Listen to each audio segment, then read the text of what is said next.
Shalom et bienvenue sur Real Edification. Ici, chaque message est une semence pour élever ton esprit et fortifier ta foi. Abonne-toi et active les notifications afin de ne rater aucun nouveau contenu. Success is predictable. Le succès est So prévisible, is failure. l'échec aussi. Les deux sont le résultat de lois. Soit tu connais ces lois, soit tu ne les connais pas. Parlons d'abord du leadership. Chaque être humain est né pour être un leader, mais la plupart mourront comme des suiveurs. Pourquoi? Parce qu'on ne leur a jamais appris comment devenir ce leader. Je veux commencer par une déclaration. Voici une image de mouton. Les moutons sont les animaux les plus stupides de la Terre. Ce sont les seuls animaux qui n'ont pas de leader. Si tu observes un troupeau de moutons, tu ne verras jamais de chef. Il n'existe pas de mouton leader. C'est pour cela qu'ils sont stupides. Ils suivent simplement ce qu'ils voient devant eux. C'est pour cela qu'ils tombent dans les ravins, dans les rivières, du haut des montagnes. Ce sont les seuls animaux que Dieu a créés qui ont besoin d'un berger. Tous les autres animaux n'ont pas besoin d'un humain. Les moutons sont stupides. Si quelqu'un t'appelle un mouton, ce n'est pas un compliment. Certains se demandent pourquoi Dieu dit que nous sommes comme des moutons. Ce n'est pas un compliment. Dieu dit, vous êtes tous comme des moutons égarés. Vous êtes perdus, vous ne savez pas où vous allez. Quand il dit « Vous vous êtes éloignés de mes lois et de mes principes », il explique que vous errez sans direction. Mais il ajoute « Je suis venu comme le berger pour vous ramener là où vous êtes tombés, pas pour que vous restiez comme ça. » Parce que les moutons restent toujours stupides, et Dieu ne veut pas que tu restes stupide. Voici une déclaration à méditer. Une armée de moutons dirigée par un lion vaincra toujours une armée de lions dirigée par un mouton. Je répète, une armée de moutons dirigée par un lion vaincra toujours une armée de lions dirigée par un mouton. Que signifie cette parabole?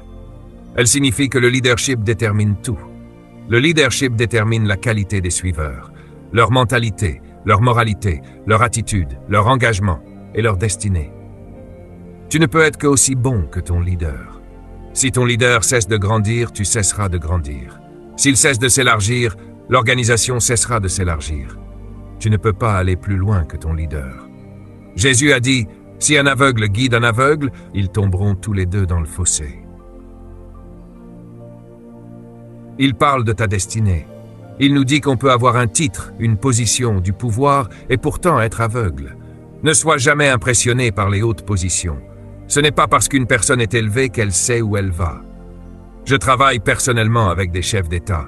Et je suis choqué par leur ignorance. Ils sont aveugles, et pourtant nous dépendons d'eux pour diriger nos pays, nos communautés, nos organisations, nos économies. Jésus dit, là où ils vont, vous irez aussi, et vous tomberez tous dans le fossé. C'est pourquoi tu dois questionner tes leaders. Ne leur demande pas s'ils ont du pouvoir, de l'argent ou de l'autorité. Demande-leur, as-tu une vision? Où vas-tu? Pourquoi devrais-je te suivre? Quelle est la destination? Beaucoup sont trop émotionnels et oublient d'être raisonnables. On s'excite pour des gens qui font des miracles mais qui n'ont pas de destination. Pour de bons prédicateurs sans vision. Pour des personnes qui font des choses surnaturelles mais qui n'ont pas de destinée. Ils te conduisent dans un fossé émotionnel. Le leadership est l'activité la plus importante sur Terre parce qu'il détermine la destinée des suiveurs. C'est pour cela que je me concentre autant sur le leadership. Note ceci, le leadership donne de la confiance à ceux qui ont peur. Il donne de la certitude à ceux qui hésitent. Il donne de l'action à ceux qui sont paralysés. Quand le peuple d'Israël arriva devant la mer Rouge, tout le monde avait peur. Alors un leader s'est levé, Moïse. Il est monté sur un rocher et a arrêté l'hésitation. Il a déclaré, « Aujourd'hui, ceux qui nous poursuivent seront morts avant le coucher du soleil. » Puis il est allé derrière le buisson et a dit à Dieu, « Tu as entendu ce que j'ai dit ?» Les leaders déclarent souvent des choses qu'ils ne peuvent pas accomplir eux-mêmes. Les vrais leaders parlent de façon à dépendre de Dieu, proclament ce que Dieu accomplira. Ne attends pas le miracle, mais la pression sur Dieu par la foi. Les leaders donnent de la force là où il y a la faiblesse, de l'expertise là où il y a la confusion, du courage là où il y a la peur. Moïse a dit au peuple, « Levez-vous, soyez forts, l'armée de Pharaon sera détruite demain. » Il leur a donné du courage. Les leaders donnent aussi de l'optimisme là où il y a du cynisme. Ils donnent la conviction que l'avenir est possible.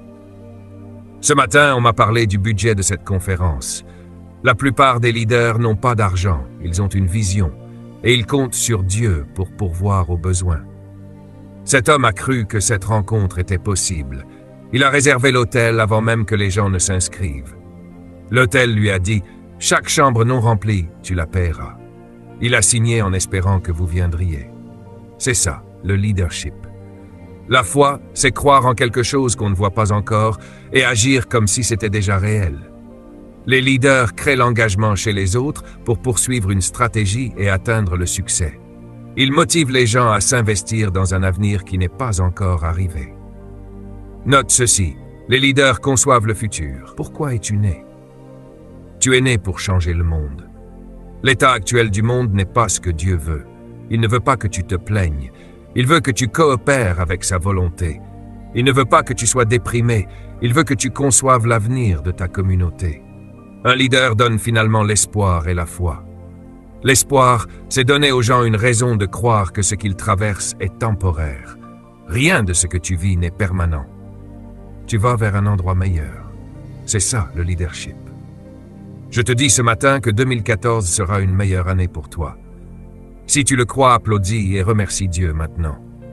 Il y a deux animaux avec lesquels Dieu s'identifie, le lion et l'aigle. Le lion est le leader du règne animal. L'aigle est le leader du monde des oiseaux.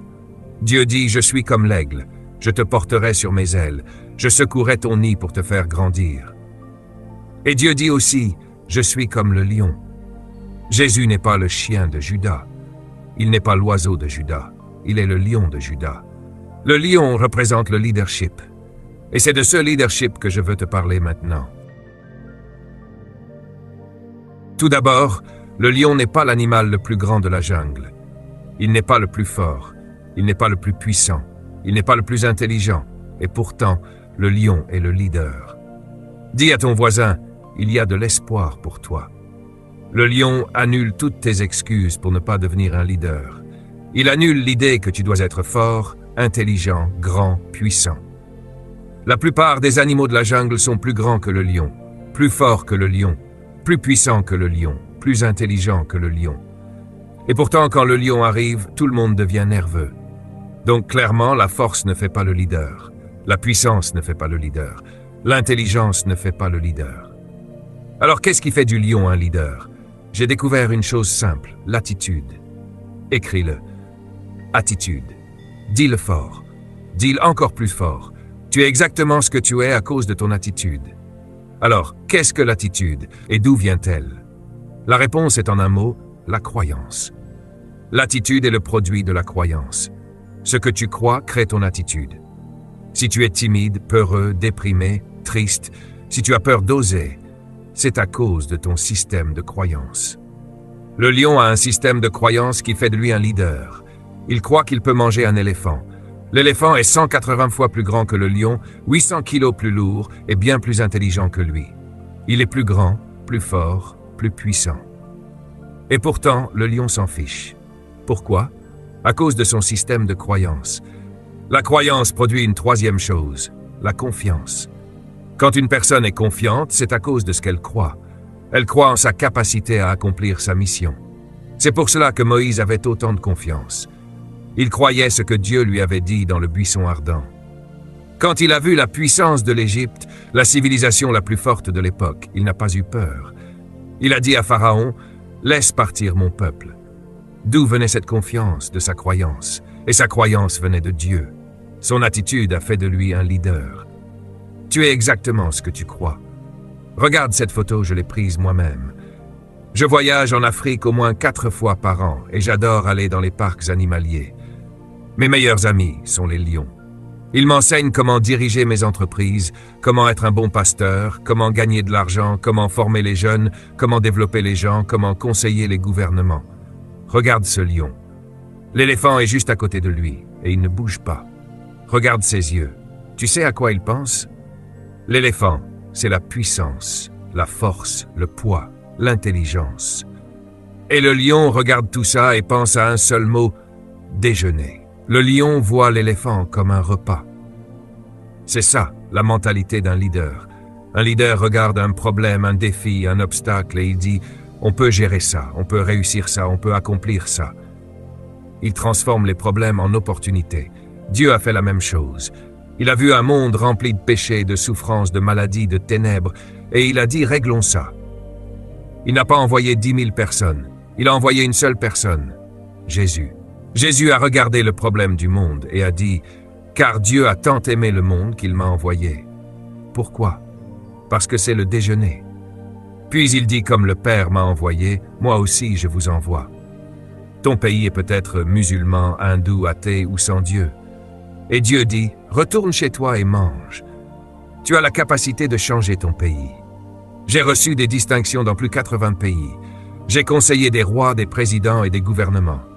Une seule réunion peut changer une nation. Arrête de penser petit. Dis-le fort, je suis un leader. Dis-le encore, je suis un leader. Ne rentre pas chez toi en espérant que les choses changent. Fais changer les choses. Le monde est en crise. Regarde autour de toi. Des guerres, des tensions, des réfugiés, du chômage, des conflits. Le monde est en difficulté. Et ton pays aussi. Nous vivons dans la mondialisation. Ce qui se passe ailleurs t'affecte directement. Les prix du pétrole, les guerres, les décisions politiques, tout est connecté. Mais ceux qui vivent dans le royaume de Dieu ne sont pas censés être victimes du système. La Bible dit « Soyez dans le monde, mais pas du monde ». La plus grande crise sur Terre, c'est la mondialisation. Mais écoute bien ceci, la crise crée la créativité.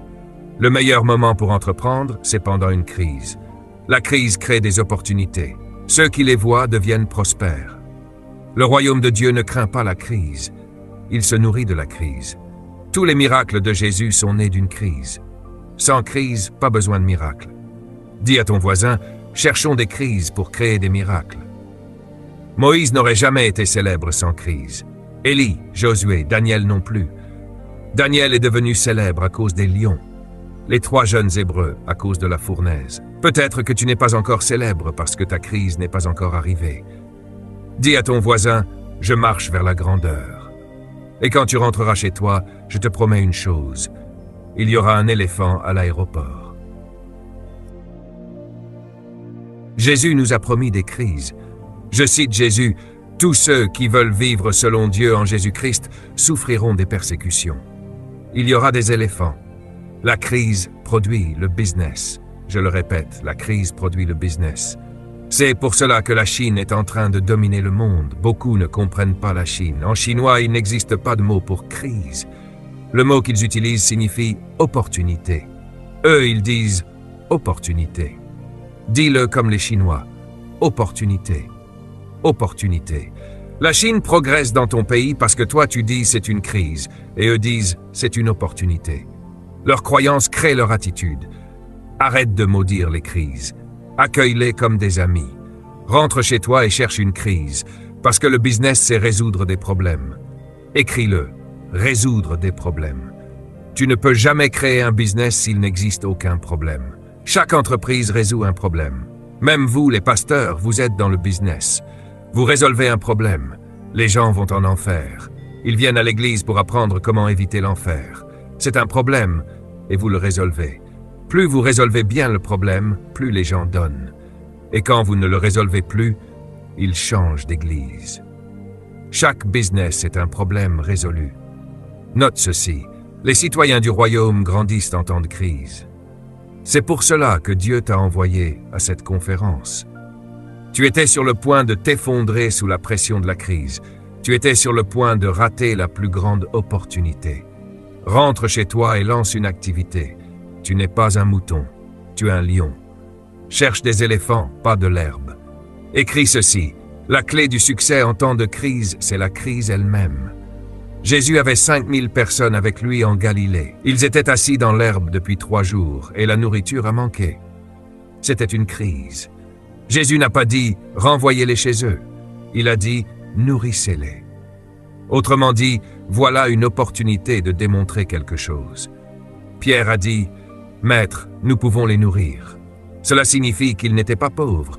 Ils avaient l'argent pour nourrir 5000 personnes. Jésus a demandé « Qu'avez-vous dans vos mains » Tout entrepreneur commence avec ce qu'il a en main, une idée. Écris-le, idée. Tu as toujours des idées, même sans argent, sans bâtiment, sans employés. Les idées produisent l'argent, les bâtiments et les équipes.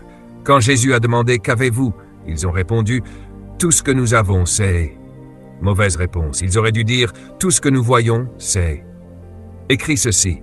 Tu as toujours plus que ce que tu vois.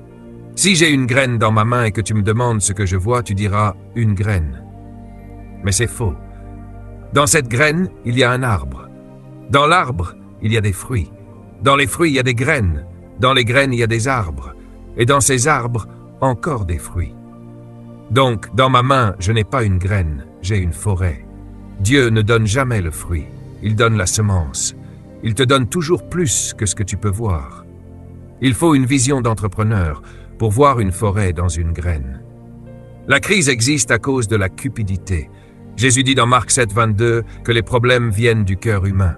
La cupidité, la malice, la tromperie, l'envie, l'orgueil, la folie. Le plus grand problème sur terre, c'est la cupidité. La pauvreté n'existe pas vraiment. C'est la cupidité qui crée la pauvreté. Dans Luc 12, 15, Jésus dit « Gardez-vous de toute forme de cupidité ». Il existe des milliers de formes de cupidité. Il dit aussi « La vie d'un homme ne dépend pas de ce qu'il possède ». Un jour, aux États-Unis, je traversais l'Idaho, un État rempli de champs de pommes de terre. Pendant 2 heures, je n'ai vu que des pommes de terre. Puis j'ai vu des tracteurs écraser des montagnes de pommes de terre. Je venais d'Afrique où les gens mouraient de faim.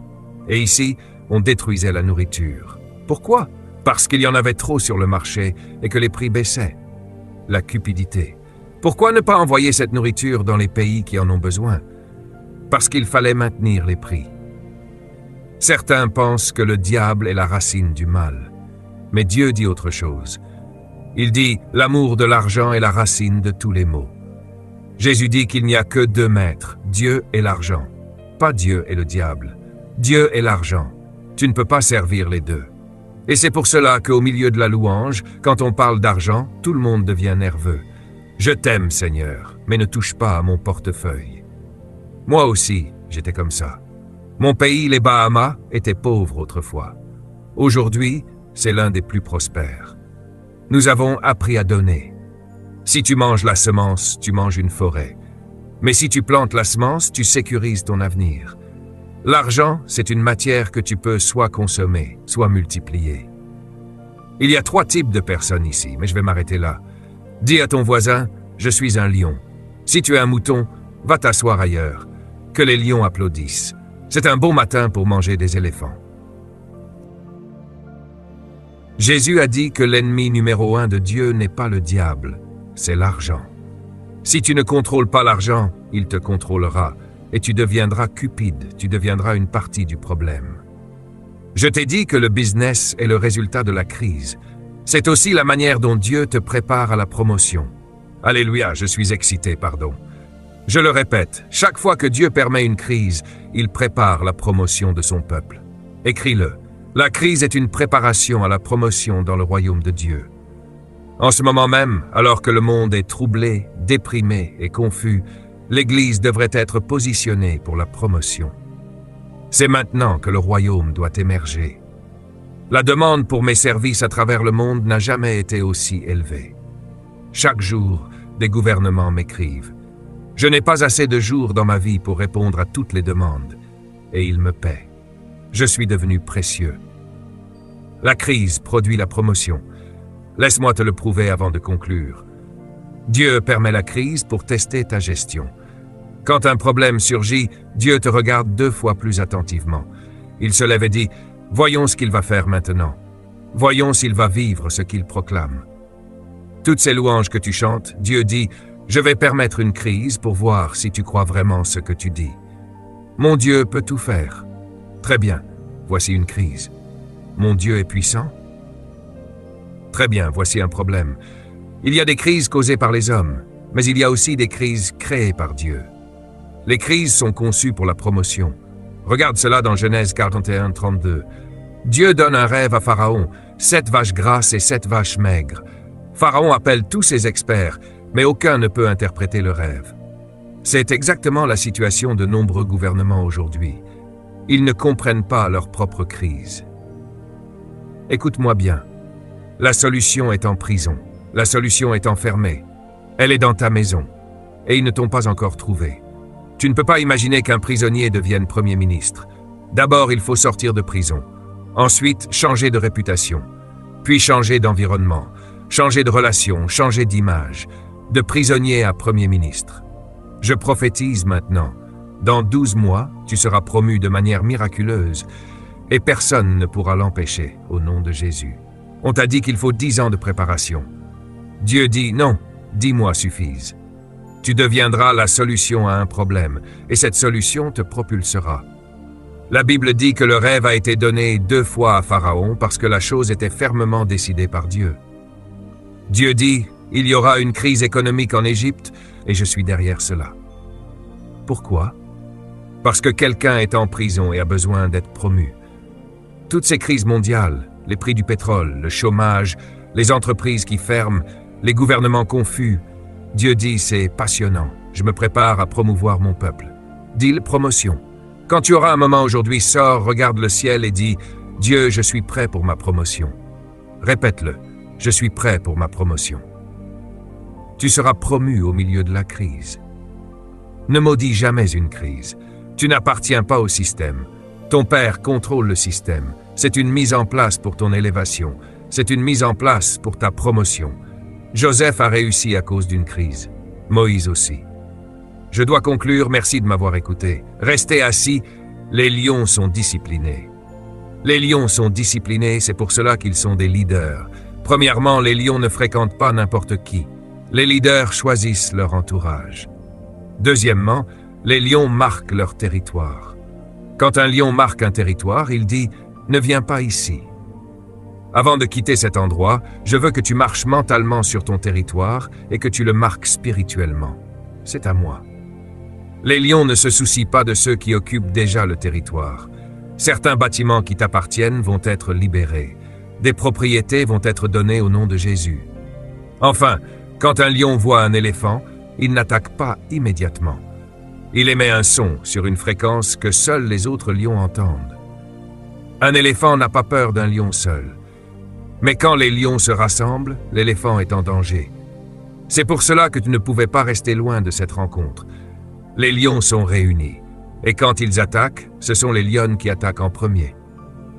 Femme de Dieu, vous n'avez peur de rien. Quand une femme saisit une idée, elle ne lâche jamais.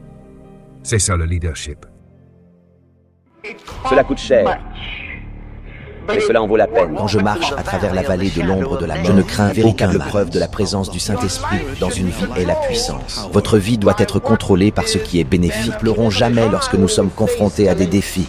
Nous nous tenons debout et regardons le diable droit dans les yeux et disons, quoi que tu fasses, je suis plus que vainqueur.